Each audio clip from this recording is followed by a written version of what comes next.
Explain to me what positive psychology is, because I know nothing about what this is at all. So it is a performance-focused psychology. Positive psychology, the pure definition is it's the science of happiness. It's the science of success. And today my guest is Niyc Pidgeon. She's a motivational speaker, positive psychologist, and business coach who is the founder of Unstoppable Success. She helps women-led businesses grow. Her award-winning and best-selling book, Now Is Your Chance, is a 30-day guide to living your happiest life using positive psychology. When I was 11 or 12 years old, I got bullied really badly. I've got a surname which is Pidgeon. I used to get bullied all of the time. I was also a geek in school. So it was one Tuesday morning, I remember I just didn't want to go to school. It felt like the bullies could get me. And at that early age, I actually took all of the medicine in my mum's medicine cabinet and tried to take my own life. Why are you choosing to write a book about the topic that you're writing about? How do you bring these topics up in day to day and not go back to a time in your life when you were in a darker spot? So I have... Welcome to Success Story. I'm your host, Scott Clary. The Success Story podcast is part of the HubSpot podcast network. Now, if you enjoy Success Story, you're going to love some of the other podcasts in the podcast network. One of them, or one of my favorite, is the Hustle Daily Show. It's hosted by 4 dynamic hosts, Zachary Crockett, Jacob Cohen, Rob Litterst, and Julia Bennett Ryla. Now, they speak about a ton of different engaging, offbeat business topics, tech topics. One of the most recent ones I tuned into was their episode about Amazon pausing HQ2. And I can assure you it's all informative, but it's a blast to listen to. They cover a ton of different topics. They covered the rising cost of dating, AI news, America's obsession with air fryers. Trust me, you do not want to miss out on this show. It's a perfect way to keep up on the latest news while enjoying lighthearted comedic takes, entertaining spins on things. So please subscribe to the Hustle Daily wherever you get your podcasts. Today, my guest is Niyc Pidgeon. She's a motivational speaker, positive psychologist, and business coach who is the founder of Unstoppable Success, a globally acclaimed online training company. She helps women-led businesses grow through 6-figure, 7-figure, and multi-7 figures using her frameworks and methodologies. She has won awards such as the Young Entrepreneur of the Year Award in 2015, the Psychology Book of the Year in 2017, and the Most Outstanding Positive Psychologist in 2018. She's been appointed as a supporting partner at the United Nations Women's UK as an ambassador for the Onebracelet campaign to end violence against women. She's also helped more than 10,000 women-led businesses create success and has sold millions of dollars worth of programs and products from the stage, online, and on the phone. She's been featured in numerous mainstream media outlets and named a legendary entrepreneur in Forbes. Her award-winning and best-selling book, Now Is Your Chance, is a 30-day guide to living your happiest life using positive psychology, published with the world's largest mind, body, and spirit publisher, Hay House. She is now working on her second title, Force of Nature.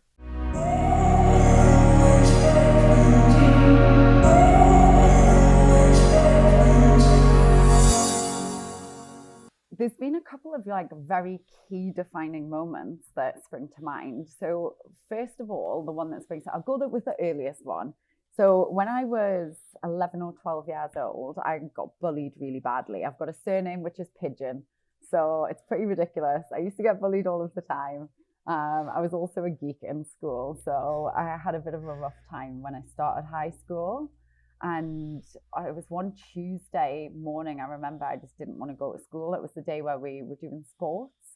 And I was fine if I was in like a classroom environment, but as soon as I got into that more fluid kind of anyone can go anywhere and do anything, I felt like the bullies could get me. So I didn't want to go to school so bad, and my parents wouldn't listen to me. They were like, whatever, Nicola, come on, like just get yourself there. And at that early age, I actually took all of the medicine in my mum's medicine cabinet and tried to take my own life. So that was, I didn't actually realize how much of a defining moment that was until more recently. And what happened during that time, my parents took me to hospital, spent 2 days there, and then pulled me out of the school that I was in. And they actually homeschooled me for 6 months because I couldn't get into another school because we were out of the catchment area. And dad decided to remortgage the house. Like he'd literally worked all of his life, worked so hard to build this life. And he was like, I'm going to take a bet on this young kid. And I believe in her. And I'm going to remortgage the house so I can afford to send her to a private school. And looking back, for my parents to decide to do something like that for a kid at that early age, like really taught me that they really believed in me and they really saw something that I could like make a good thing of my life. So I feel such a deep gratitude for that experience and also for my dad's decision, because looking back, that was like a domino effect that started to roll and started to put other things into play in my life. The second experience which comes to mind was a lot later. So that was more like kind of 18, 19. And because I used to get bullied in PE, I never used to like sports. So I grew up hating netball, hating hockey, plus it's freezing in Newcastle. So I didn't get out and do a lot of stuff. I think I had like a really like negative like association with it. So when I was due to go to university to study mechanical and automotive engineering, I left high school, I'd done maths and physics, and my dad, again, massive influence on me. He was like, Nick, you can be this woman in a man's world and you can go and study automotive engineering. You love cars, you'll do really well at it. Go and do this thing and you'll earn 30,000 a year and you'll be rich. So I was like, okay, cool, dad, like, let's do that. So I got 2 scholarships to go to university and ended up taking a gap year actually to go to Australia. So instead of going straight into university, I took this gap year, went to Australia for like 6 months with my partner at the time, who was a professional cricket player. He was seeing a sports psychologist who said to him, and he came back after the session, he was like, Nick, this is amazing. Like I had this really amazing session with this guy. I was laying down on the couch. And he said to me, when you're out on the cricket field and you've got the bat in your hand, what I want you to do is not look at the fielders, but I want you to look for the gaps in between the fielders instead. Now, that just like literally hit me like a ton of bricks. And I was like, oh my goodness, like how much time do we spend focusing on obstacles and focusing on what goes wrong instead of focusing on opportunities and solutions and what goes right? So I came back from Australia, cancelled my degrees in engineering, went through this process of called clearing in England, which is like basically like the handful of places that are left over after everyone chooses what they want to do, and went on to study psychology with sport and then study positive psychology at masters as well. So it's like these like big pivotal moments that like swung me onto a new trajectory. That's an impressive and incredible story. I guess a couple things to pull out of that. First of all, what what did it what did it teach you when your parents had this incredible amount of confidence in who you were? Like, how did that impact the work that you do right now? I guess it taught me like the power of belief. And what I do right now in coaching and mentoring, like I get to do that for our students. I get to really instill in them that confidence. And when I look at some of the like big investments that I've made into myself, yes, working with mentors has given me strategies and has helped me make millions more dollars. But ultimately, actually, what the process of working with a coach does is it helps you trust yourself more. And it really helps you connect with that feeling of personal power and being unstoppable and having certainty and confidence in yourself. So I guess, seeing as you've asked that question, I decided to make a career out of it. I love it. No, it's smart. It's the lessons that you carry over and the awareness that you have about the impact that your parents had on you at a young age and how you translate that into helping people that are also lost in whatever it is they're doing. It's a very important thing to note, because we're going to circle back around and get to coaching and mentorship later on. Now, explain to me what positive psychology is, because I know nothing about what this is at all. So the context is, sports psychology, they're looking for gaps in the play. They're looking for the opportunities, right? Where you don't go to, like, I'll take a hockey analogy because I'm Canadian. You don't go to where the man is. You go to where the puck is going to be. You don't go where the puck is. You go to where the puck is going to be. You look for the open opportunity and you skate there. So similar to when he's playing, you said field hockey? Cricket. Or Cricket. cricket. Sorry, I'm getting my sports mixed up. When you play cricket, you're going to the gap. So what is positive psychology? How does that translate into opportunity in your life and in business? So it's similar in that it is a performance focused psychology. And I think that's where I got my grounding within the sports science and the sports psych. But positive psychology, the pure definition is it's the science of happiness. It's the science of success.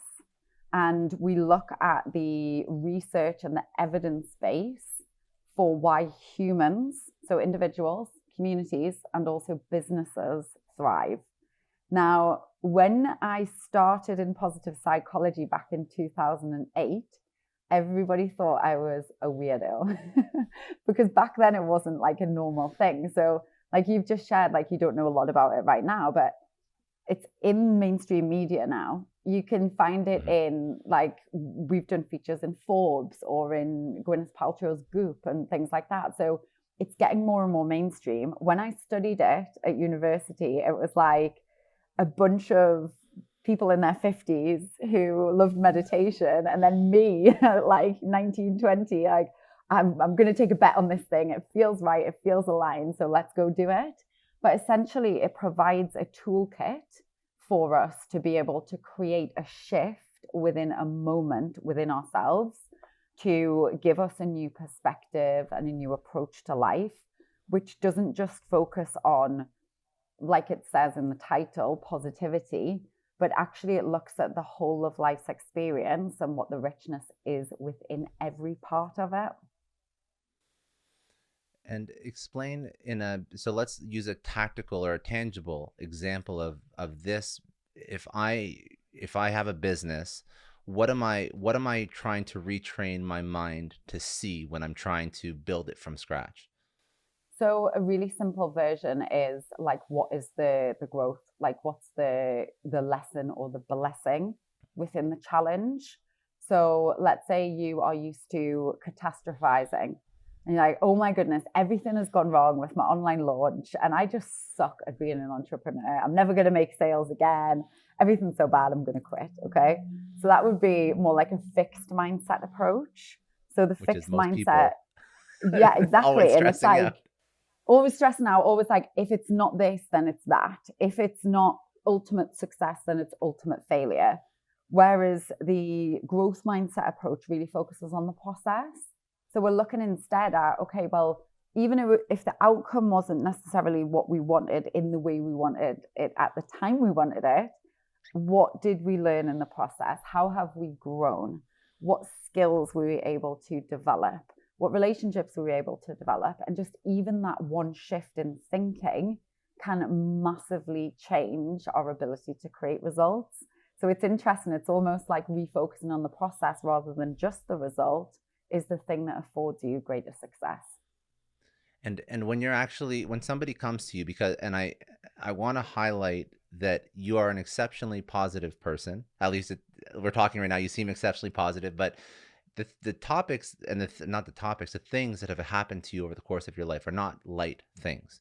So I have notes here, and please correct me if I'm wrong here, but you've obviously been bullied. You attempted at one point to take your own life. You lost 3 friends to suicide, and you were a victim of sexual assault or rape. Is that correct? These are all correct. So when you adopt a positive psychology mindset, these are horrendous things that you're still functioning, you're still excelling, and obviously operating at an exceptional level. So what are the tools? What are some of the tool sets that you use to overcome some of these things? And I want to highlight the things that have happened to you and occurred in your life, because if you think about what somebody in a business goes through, the large, not everybody, but the large majority of people have not had these many horrible things happen to them. So if somebody is struggling because they lost an RFP or they didn't raise a round of funding, it almost seems trivial now compared to the stuff that has happened in your life that you're still very capable of overcoming. So if I can apply the tool set to somebody who's struggling in their business and stressed because a silly reason, like, maybe they shipped the wrong product or something like that, obviously when you look at how you've applied it to your life, it's a very useful and very practical and obviously very much works skill set that you should take on and understand. So what are the tools that you've included in your life and what you teach over? Well, I feel like I could literally sit and talk about this all day. It feels like very fulfilling for me to be able to both share the science, but also share it from a perspective of not just being a person that's used it to go from good to great, but to use it from going from really being very, very stuck and scared and uncertain and being able to go on and perform better than ever before. And I always say it's not in spite of challenge, but it's because of them. And I think something that's important to recognize is that everybody experiences challenge and adversity in a different way. So the bias that we have in our brains means that some people really do feel things more, and some people experience small things as really, really big things. And 100%. what positive And psychology, it could feel like it's choking, even if it to someone else it doesn't seem like a big thing. It could feel like maybe that raise was actually something that kept you up and caused you to get stressed out and anxiety and lack of appetite and all the horrible things that come with massive amounts of stress. Yeah, exactly. And I think it's one of the things that positive psychology teaches is that you can build resilience and you can build your set of psychological resources so that you can weather the storm and you don't just have to feel like you're getting beaten up by life all of the time, but you feel like you really do have a higher level of capability. So to get super specific and super granular, I'll tell you about that theory first of all, and then I'll go into some of the tools. So the theory, or one of them I'm talking about, is the theory of positive emotions and the ability that positive emotions have to broaden and build. So when we experience the top tail end of emotions like joy, like excitement, enthusiasm, gratitude, love, we open up our thinking. So let's say someone's doing a raise and they're super stressed out. What happens is your cognition shuts down. So it's like very, very hard for you to come up with creative solutions or for you to see the bigger picture. So what would benefit is actually practicing a positive psychology intervention. And they're super simple, really easy to do. Reach in for a tool so that you can create a shift and you can feel better first, so that it opens up your mind ready for the intake of information. You build relationships more quickly and you reach your goals faster as well. So that is the broadening. The building area of positive emotions, it says that when you experience more positivity or positive emotions, you're then able to almost like put those, the effects of the positive emotions into a bank. So let's say you experience more humor or more laughter, you're able to put those resources into a bank. So your psychological toolkit, when you need it, your bank account, you can actually reach into it and you can make a withdrawal, which is the resiliency that actually gets you through the hard times. So some of the things that I've reached for when I've been really struggling. So let's say I'll give you a few examples. So let's say I'm having a really, really bad day, because positive psychologists still have bad days, okay? I used to feel like I had to be like 100% on all of the time.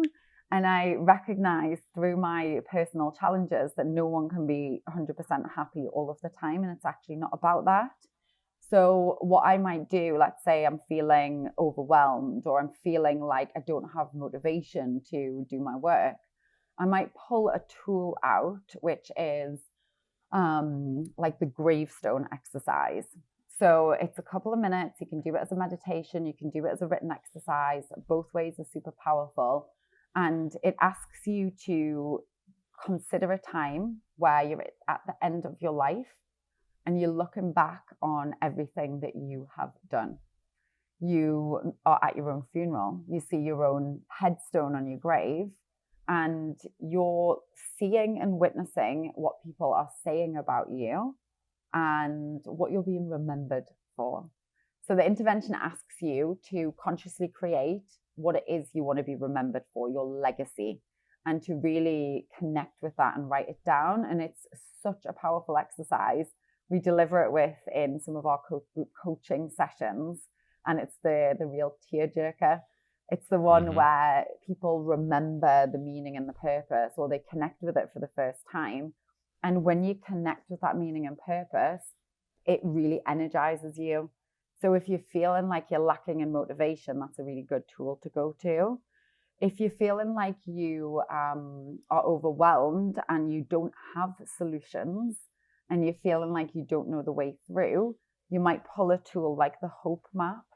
So the Hope Map gives you a 6-step process to follow when you want to reach your goals. And the good thing about positive psychology is, even though it sounds like it's a soft science and it's like a meditation or it's something that is like light or fluffy, it's all grounded in evidence and research. So positive psychologists have literally tried and tested these tools in various different ways to figure out which order things work in and what you must do in order to create the result. So the Hope Map has got 6 steps. They tested it with 4, they tested it with 5. They looked at what it is that makes people reach their goals, and it's actually the last 2 steps in the process. So step number 1 of the Hope Map is to decide on what the goal is that you want to focus on.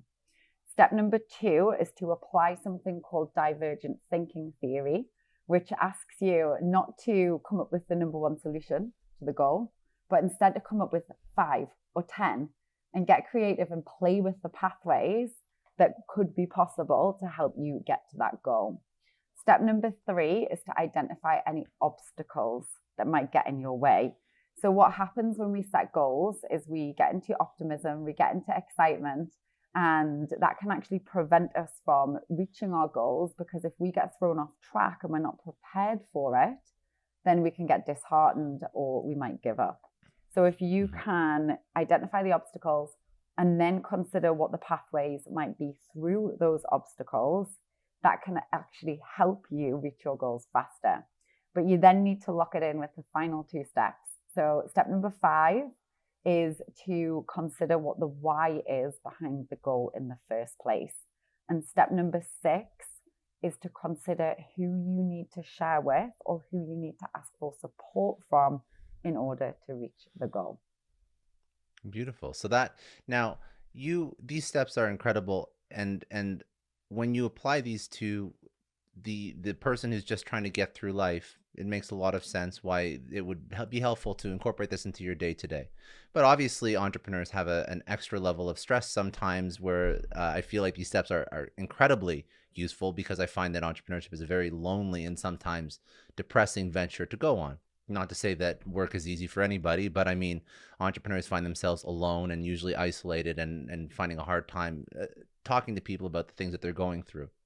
And I guess my more of a point, but also a question at the same time, when you talk about positive psychology, why did you in particular decide to build a brand and a business around teaching this to entrepreneurs? Was it a niche that you felt needed attending to? Was it, and I also know you work with a lot of coaches as well, like you probably could work with, a venture-backed software, somebody in SF, but I mean, you've chosen a certain avenue for the work that you do. Why is that? Why is this something that in particular a coach would need or a solopreneur needs? For me, it's the potential of the impact of the ripple effect. So there's been studies done specifically on positive psychology coaching, where we look at the impact of a coach and a client having that relationship and what happens after that. So they found that every person that somebody who's received coaching comes into contact with, they also increase their well-being. So it's really exciting for me when a student goes back into the home and they come back and tell me that their husband is now feeling better and their husband is performing better at work, or their kids are coming and having conversations, teenagers having conversations. Can you imagine it? So they're like super happy about that. Or there's like a 5-year-old who's practicing gratitude. So the power of that impact really excites me. And it doesn't just stop there. So the study found that somebody who goes to like positive psychology, experiences positive psychology coaching, and then goes out into their day-to-day life, they will impact every single person that they come into contact with. So if they're going to stand in the line at the post office or waiting to go into the dentist, the ripple effect extends far and wide. So I see it like an activation around the globe, where the more people I can support to become positive psychology coaches, the more people can receive positive psychology coaching, and the more we can elevate the well-being and the performance of the planet because of that. I love that. Yeah. So that feels exciting. I do also work with different industries as well. So I started with athletes. I just want to take a second and thank the sponsor of today's episode, HubSpot. Now, everyone is looking for the best bang for their buck right now. Companies are reevaluating their software expenses, and some are even cutting their old CRM platform bills significantly. This is why HubSpot has become the modern CRM of choice for so many growing businesses. HubSpot CRM is literally a one-stop shop with all the tools you need to grow your business. It helps you automate tedious tasks, keep track of contact info and deals, and make sure your team has access to the same data so you can better serve your customers and reach your goals. And best of all, it's easy to use and free to get started. That's right. Fill your sales pipeline without blowing your budget. Get started for free at HubSpot.com. I had no doubt. I just know that. I know that you focus a lot, and a lot of the things that you teach over, it's tailored to people that are trying to make an impact in their own way through coaching, through mentorship, and yeah. I think that's a smart. So I didn't know that there was such a ripple effect with that particular type of entrepreneur. Yeah. Now, one thing that I also find interesting, and just before we were talking, you're talking about a new book, and we can go into that, but you don't shy away from dark topics. So I would have assumed that if something had happened in your life and you'd found a toolkit to cope with it, probably I'm incorrectly assuming this. Obviously, I'm very ignorant with this, but I would assume that you don't want to reintroduce that topic into your life.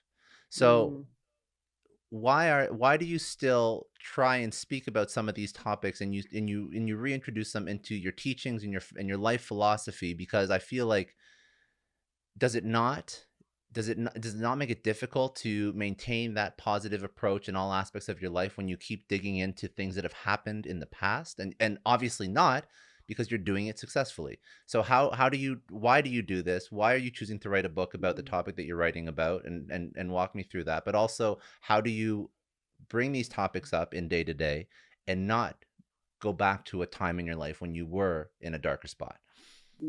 Thank you. So I have a real clarity on my belief that everything serves our growth.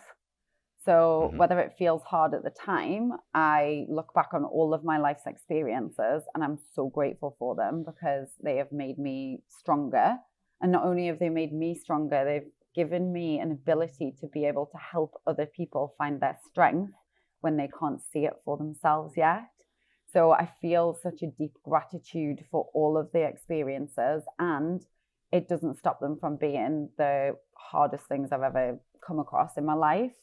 So for me, the processing has been very important. And I think it feels like an honor, first of all, to be able to do the work that I do. And it's like making me emotional to have the platform that I have and be able to support people in the way that I do. And it's constantly required for me to operate at my edge. And I know that the edge is where the magic happens. And a lot of my personal research and the work that I've done for my theses and for some of the books that I've written and some of just the personal writings and readings that I do are to do with a concept called complex adaptive systems. And what that theory teaches is that growth exists on the edge of chaos. And it teaches that our like experiences, they're not just the sum of the parts. So this conversation isn't just you and I, 1+1=2. It's like a quantum phenomenon and something else that is created that gives rise from the experience that's greater than we can ever imagine. So I'm fascinated about why that happens. And I'm fascinated with not just post-traumatic growth, but post-traumatic performance. So it feels like whilst writing a book now on suicide is almost like the opposite to what a positive psychologist might write about, there's an intersection that is being brought forward through the research, which has massive potential and feels really, really important in terms of the impact that it can create. And I feel like my life's experience, whilst it has been very tough to lose my friends and to have those dark thoughts and moments, which in the research I recognize not everybody feels suicidal in their life, but a proportion of people do. And I have felt like that. And I also have this unique blend of having a business, having a public profile, being a positive psychologist, having lost friends. And every friend that I've lost, it's given me a greater urge and a greater will to write on this topic. And when I decided to write the next book, One More Day, about suicide from a positive psychology informed approach, everything just started to drop into place. And we're starting to see like big influencers and thought leaders like Deepak Chopra who are starting to contribute to this field as well. So it just feels like I can create an impact, and also we've got a lot of work to do. So what work do we have to do? What are you uncovering as you write this book? What are the topics that you go into? And I appreciate you being super vulnerable, because I also know you could talk a lot about less stressful topics, but I think that this is something that you're so intimately intertwined with that I think it would do a disservice if we didn't go into some of the things that you bring about in the book. So let's go into it if you can, and whatever you're wanting to speak about. Yeah, thank you. And I recognize that this is where my energy is, and this is where I find the most fulfillment, which sounds like a bizarre thing. And also, like, I'm not the primary researcher in the field of suicide. I want to make that clear as well. There's people who have dedicated 25 years of their lives to researching suicide in the body of work of suicidology. So I just want to really acknowledge the work that has already been done in this field. What excites me about the work that I get to do is really bringing this intersection forwards between positive psychology and suicidology. And there's theories that suggest that suicide is a behavior. And when we recognize it as a behavior, we know that behaviors can be changed. So it actually allows a lot of the work with prevention to be done with the positive psychology tools, whether that's us doing the work for ourselves. So the book One More Day, the title comes from like, I've lost people in my life that I would give anything to just have one more day with them again. So for what's called a gatekeeper, which is you or I, a friend, a parent, someone who's working in a therapy or a social role, a gatekeeper has the opportunity to influence and impact someone who might experience suicidal thoughts or behaviors. So the book's written for the gatekeepers who are actually able to activate the change. It's also written for the person that is struggling right now who just wants to get through one more day. And I think the power of the book is that it shows and it gives a sense of hope. So one of the big theories in suicidology is that it's a lack of hope or a feeling of helplessness, or that there is no hope available, which is one of the reasons why people decide to quit. So it feels very exciting to be able to share stories. I've done surveys, total researcher, total geek. I've done surveys from people who have experienced suicidal thoughts and behaviors. And I asked about what it was, like really specifically, like what it was in that moment that made you not take your own life. Like, what was it that made you keep on going? And one of the unique things that came through, which actually I loved, was the presence of animals. So imagine you're in a really dark space and your dog's with you and your dog brushes past your arm. That pattern interrupt, the sensory experience of having a dog or an animal present, and then being able to experience their like unconditional love is a thing that came up time and time again in the research that I did. And I know that I'm just getting started. So I just feel like there's such an opportunity for learning and growth in this field. What have you learned about, I want to bring it back to a point that I made, and I want to understand if my point is valid in any sort of reason or logic or reality. Is there a concern with entrepreneurs, with people that build things from scratch? Have you found anything about that? And that particular community is obviously listening to this right now. What are some suggestions that you would even give over to somebody who's starting something for the first time and has no idea the amount of stress that it's going to bring on them and their life and their family? Yeah, I think what's interesting with entrepreneurs is that there's almost a like one school of thought where it's like, just get on with it, suck it up, hustle hard. And you don't actually realize sometimes until you get into an entrepreneurial journey how much of a personal growth journey it really is. So I actually always say that entrepreneurship is the vehicle for you to experience more joy, more personal power, and unstoppable success, both within your business, but also within yourself.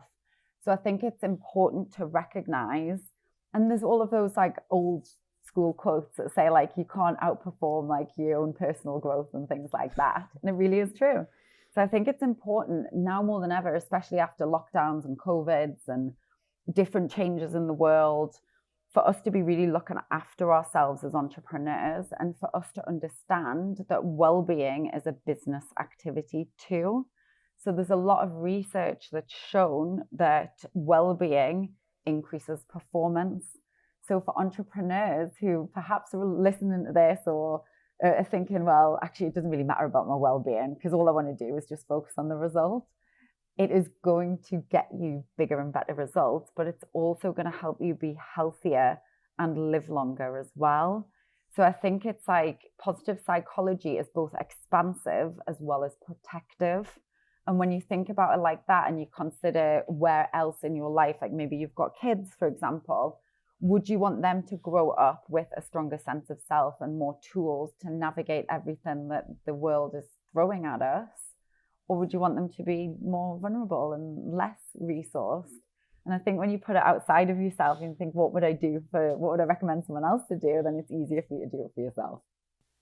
And that particular point that you made about post-traumatic, not just growth, but performance, speak to me a little bit more about that. So say this is when somebody is at their lowest of their low.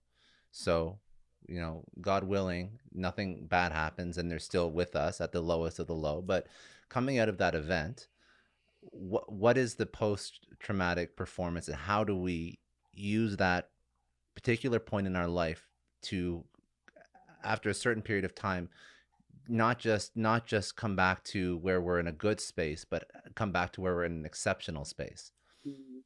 Yeah, and it's a good distinction to make within the science. So resilience is our ability to bounce back. So it's our ability to kind of take the hard knocks and bounce back to the same set point. Post-traumatic growth is the experience of actually becoming something and experiencing something more through struggle and adversity. And there's a few different things that can actually support that. One of the things that we've studied is actually movement and physical activity. So we see if somebody is going through challenging times and they're committed to moving their body. There's examples with breast cancer survivors who took on a boxing intervention, for example, and they were able to experience greater sense of personal well-being, confidence, and then that confidence transfers into other areas of their life. So the post-traumatic growth is really looking at what is it that we have learned and how is it we have grown through this experience. It might be deepening of social connections. It's different for everyone and not everybody experiences it all of the time. So that would be the body of work that exists at the minute. Where I'm leaning into is the post-traumatic performance. So there's a lot of stories that kind of give a nod to, for example, Oprah Winfrey. She has experienced a lot of trauma and challenge in her life, and she has a really big and a really full life. So I'm curious why those people who are able to go on and experience not just post-traumatic growth, but high performance over the long term, where they are consistently sustaining a new level of excellence, why that is. And I think it's going to be a complex adaptive system. It's not just going to be one thing, but I'm curious about the exploration of that, and whether it is spiritual, or whether it is genetic, or whether it is the environment, or some of the influencing characteristics. I'm also pulling in one of my mentors' theories of high performance and what it actually means to perform consistently better over the long term. So I feel like there's a variety of research that it pulls on, but ultimately it's going in the right direction, and it's given people this understanding that we can be, do, create, and have so much more, no matter what happens in our life. I love that. Okay. And then I'm gonna go into some rapid fire, but before we pivot there, give me one more insight from your work that you'd want to teach over to people. A question that I haven't asked yet. Okay, so something that feels exciting for me is positive psychology for teams. So this, I think We about didn't go into psych. teams. I know, right? I forgot about teams. We can have another conversation about teams. Okay. Deal. But no, Deal. it's the thing is with positive psychology, it's like an umbrella that really goes over all of life. So it encompasses your health, it encompasses your finances, it encompasses mindset, your body, your vitality, your relationships. So it really does filter through anything that you want to apply it to. So we've had a lot of fun and a lot of success in applying it to our team. So we have a couple of people with PhDs in our team. We've got lots of people with master's degrees, a lot of people that are certified coaches and positive psychology coaches. Everyone's up for it, okay, which I love. So we take we take many of the theories, but the one that springs to mind is the character strengths and the Clifton Strengths Finder, which are profiles that you can run for yourself, and everyone can do them, and it's going to give you a top 5. So we take our top 5 strengths and we look at how we can show up for great days at work, where we can work more in our genius, do more of what we love and less of what we don't. So I think when it comes to the way that entrepreneurs are working, whether that's you yourself as a solopreneur that want to work to your strengths, or like me, I've got a team of 31 people, and I'm looking at how can we all work together as a unit, which is like this rocket ship of unstoppable success, using what we teach and actually living it and embodying it and integrating it through everything that we do in the company. Amazing. Okay. Where should people go? Check out website, social, if they want to contact you, drop all the links, all the everything. Oh yeah, thank you. So unstoppablesuccess.com is the website. I also have the Unstoppable Success podcast, and I love hanging out on Instagram. That's probably my favorite place. Like I love a voice note, and it just feels super connecting for me over there. Awesome. We'll link all that stuff too. Send me all the links you want. I'll put them in the show notes. People will reach out. Okay, let's do a couple rapid fire. So, you've had an incredible career, incredible life. You've had some negative, but lots of highs as well. But right now, what keeps you up at night? It's probably this conversation around suicidology. That's the thing that just feels like there's so much more I can do. And it's the thing that excites me. It's the thing that has got a lot of potential. The biggest challenge you've overcome in your personal life, what was it? How'd you overcome it, and what did you learn from it? Do you know what? I know I've had these huge traumas in my life, but I feel like the invitation for us to always continually listen to our truth and get more and more into alignment, that in its simplest form has been one of the hardest things in my life, because it requires you to get really honest with yourself. And it also requires you to then take action on the truths that you are feeling inside. And I think that that is an exercise in bravery and courage every single day. Good. If you had to pick one person, obviously there's been many, but you have to pick one person who's had an incredible impact on your life. Who was that person and what did they teach you? Ooh. So my ex-boyfriend's dad, his name was Wilf. He was the first person to show me what positivity was. And when we went on that Australia trip when we were really young, he slipped like some little pieces of paper into the passport holder. And it was things like Henry Ford's quote, like, whether you think you can or think you can't, either way, you're right. And if it's to Yeah, be, it's up yeah. to me. And I was like, what is this? And I didn't really get it. But he had a massive impact on my life because he was actually an orphan. He had no parents and he grew up and he was a self-made man. He ended up being very, very, very successful, but he showed me that you can be successful and be kind at the same time too. Amazing. If you had to pick a book or a podcast or something that's impacted your life you'd recommend someone should go check out, what would it be? I love the Four Agreements. I reread that every year. I also reread The Big Leap. And I think they're such easy reads. It takes 2 hours for each of those books. And they give us some really core fundamental principles that every time I revisit them, I've evolved and grown. So I read it in a different way. I love that. If you could tell your 20-year-old self one thing, what would it be? Oh, have some patience. I was in such a rush to do everything. And it was literally a mess for so long. I wish I'd had more patience. I wish I'd just trusted myself more and known that I was going to get to where I wanted to go and it didn't have to be so hard. Mm-hmm. And then last question, what does success mean to you? It means being able to wake up every day and be myself, no matter what I'm doing, no matter whether I'm on a podcast or I'm out for dinner with friends or I'm going to the store. That is one of the greatest gifts that I have in my life, just to literally be able to be myself.